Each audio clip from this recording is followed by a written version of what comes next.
Guys, panoorin nyo to guys oh. Isa itong napakagandang idea sa paggawa ng tools na ginagamit sa pagtanggal o sa pagbiyak nitong wire. Gayahin nyo lamang itong nasa video kung ganito yung ginagawa nyo. Dahil makakatulong ito sa inyo para mapadali yung gawain nyo. Tingnan nyo naman kung gaano siya kabilis maghiwa or magbalat. O diba, ang galing, ayos tong ideyang to. Tingnan nyo to guys baka sakaling makatulong. Malabo na ba ang mga mata nyo at nahihirapan na kayo maglagay ng sinulid dito sa karayom? Ay pwede nyo tong gawin itong ideyang to na makakatulong sa inyo para hindi kayo mahirapan sa pagpasok nitong sinulid dito sa karayom. O diba, ayos, ang galing. Guys, panoorin nyo to guys isang idea sa pagtatali nitong lubid. Napakagandang idea nito dahil napakahigpit nito. Pwede nyo itong gamitin kahit saan dahil hindi ito basta-basta nakakalas at talagang napakatibay. Tingnan nyo naman kung gaano siya kaganda, pwede natin tong gayahin. Eto guys, panoorin nyo to. Isang idea na kung paano magtanggal ng tinik ng isda. Mabilis lamang itong gawin, gaya nyo lamang itong ginawa niya. Sa mga mahihilig magkilaw dyan ay alam na yung ganitong diskarte. Sa pagtanggal ng tinik nitong tamban, guys, panoorin nyo to, baka sakaling makatulong. Kung halimbawa nga na mataba ang inyong mga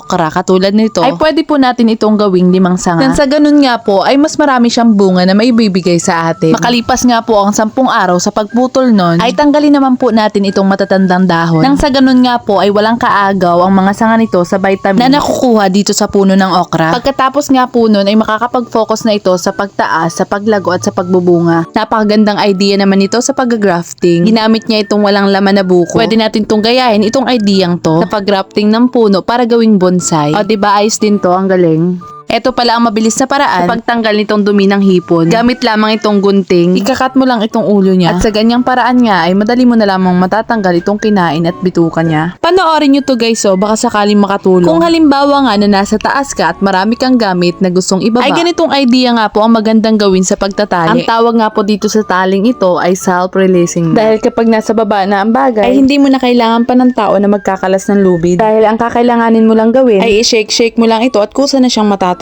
or makakalas. O diba, ang galing. Guys, mahilig din ba kayo sa dahon ng sibuyas? At kung mahilig din kayo ay ganito na lamang yung gawin nyo para hindi nyo na kailangan bumili. Kailangan nyo lamang ng plastic cup at tubig at magkakaroon na kayo ng only onion leaf. O diba, ang galing, pwede natin tong gayahin. Tingnan nyo to guys kung halimbawa nga na maglalagay kayo ng hose dito sa gripo katulad nito, talian nyo po ito gamit itong kawad at ilak nyo po ng katulad nito. Nang sa ganun nga po ay hindi to basta-basta makakalas or mahuhugot. Gawin nyo po ito, ayos tong ideyang to. Ang galing, napakatibay.